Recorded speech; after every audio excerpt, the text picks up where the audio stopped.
ఉషా మాట తప్పింది నీకోసం కాదు, డబ్బు తీసుకున్నది వాళ్ళ నాన్న కోసం కాదు, కేవలం మన నాన్న కోసం.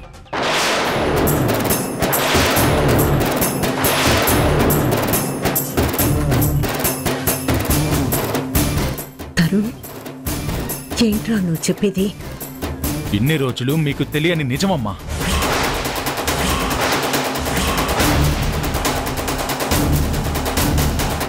వద్దు బావగారు. లేదు ఉషా, మా కుటుంబం కోసం నువ్వు పడిన కష్టం నీ కన్నిటికీ కారణం కాకూడదు.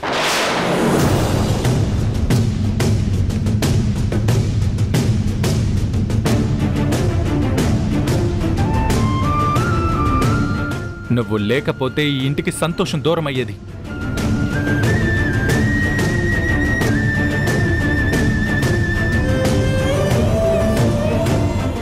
ఇప్పుడు కూడా నేను మాట్లాడకపోతే మీ ఇద్దరి మధ్య దూరం పెరుగుతుంది. నిజం తెలిసిన నాకు పాపం చుట్టుకుంటుంది.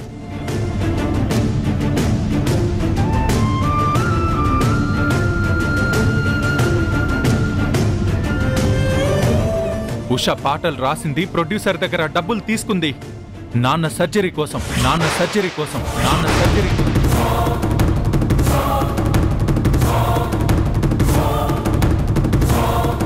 కానీ మీ నాన్న సర్జరీ ఇన్సూరెన్స్ డబ్బులతో కదా అయింది. కాదమ్మా, మేఘన ఇన్సూరెన్స్ ప్లాన్ ని రెన్యువల్ చేయించలేదు.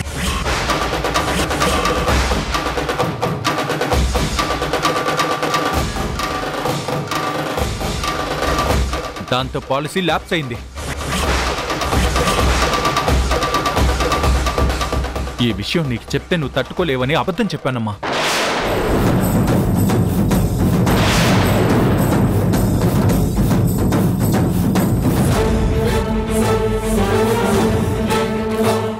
ఒక పక్క నాన్నకి అర్జెంటుగా సర్జరీ చేయాలని డాక్టర్లు అంటున్నారు. మరో పక్క నేను ఎంత ప్రయత్నించినా డబ్బు సర్దుబాటు కాలేదు.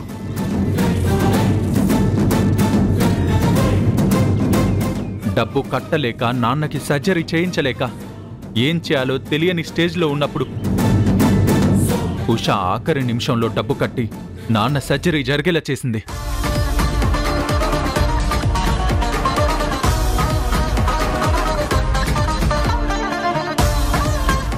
నిజం తెలుసుకోకుండా ఉషాని అనరాని మాటలన్నావు. ఇప్పుడు అర్థమైందా ఉషా ఎంత త్యాగం చేసిందో?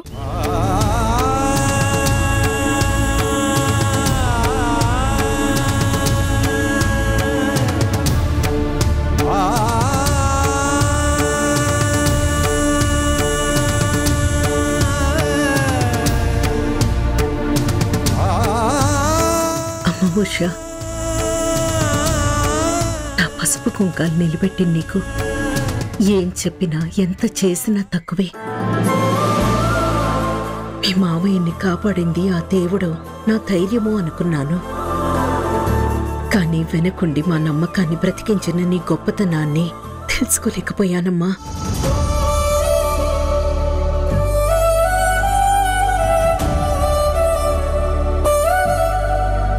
మీ మావయ్య నీ గురించి ఎప్పుడు దేవుడిచ్చిన కోడలు అని చెప్తూ ఉంటారు. ఆయన ప్రాణం నిలబెట్టి నిజంగా ఈ కుటుంబానికి దేవతవయ్యావమ్మా. అయ్యో అత్తయ్య, అంత పెద్ద మాట అనకండి. మావయ్య ఆరోగ్యం మీ అందరి ఆనందం. ఇంటి కోడలిగా నా బాధ్యత.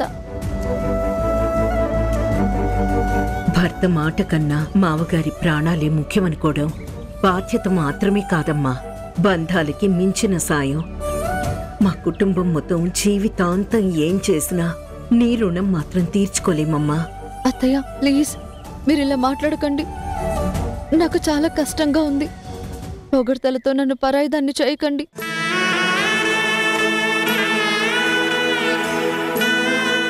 దారులన్నీ మోసుకుపోయినప్పుడు ఒకే ఒక్క అవకాశం ఉందని తెలిస్తే నా స్థానంలో ఎవ్వరున్నా ఇదే పని చేసేవారు. ఇందులో నా గొప్పేం లేదు.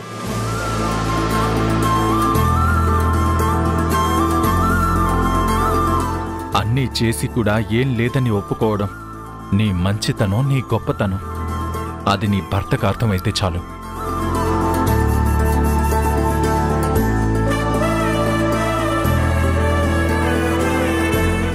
మావయ్య గారి కోసమే ఇదంతా చేసావని కిరణ్తో ఒక్క మాట చెప్పుంటే ఈ గొడవ అయ్యుండేది కాదు కదా ఉషా.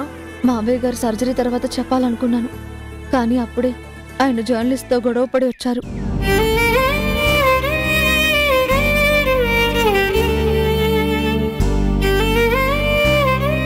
అప్పటికి చాలా డిస్టర్బ్ మూడ్లోనే ఉన్నారు. అదే విషయంలో బాధపడుతున్న ఆయన నేను చేయలేని పని నా భార్య చేసిందని గిల్టీ ఫీల్ అవుతారేమోనని ఆలోచించాను.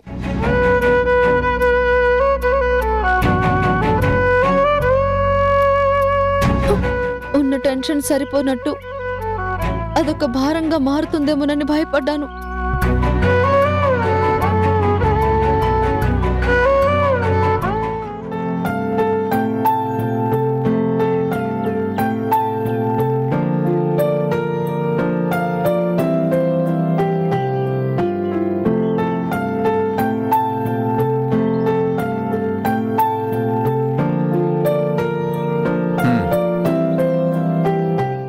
ఎలా జరుగుతుంది?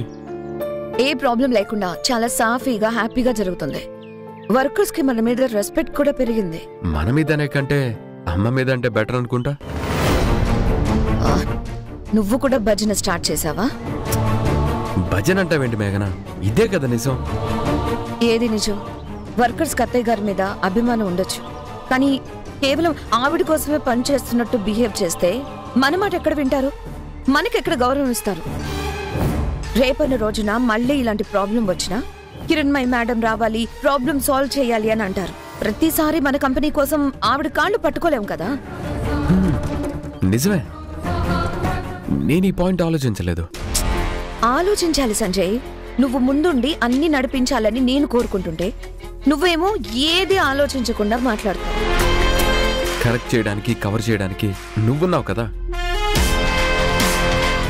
అవును, మందండికి మెటీరియల్ అంతా రెడీ అయిపోతుంది కదా? అయిపోతుంది, అందులో డౌటే లేదు. అవును, ఆ స్కూల్ యూనిఫామ్ టెండర్ ఏమైంది? ఏమైనా అప్డేట్ తెలిసిందా? మాక్సిమం మనకే ఓకే అవుతుంది. నువ్వు హ్యాండిల్ చేస్తున్న ఫస్ట్ బిజినెస్ డీల్ ఇది. ఇది సక్సెస్ అయితే అందరికంటే ఎక్కువ హ్యాపీ ఫీల్ అయితే నేనే. Thank you.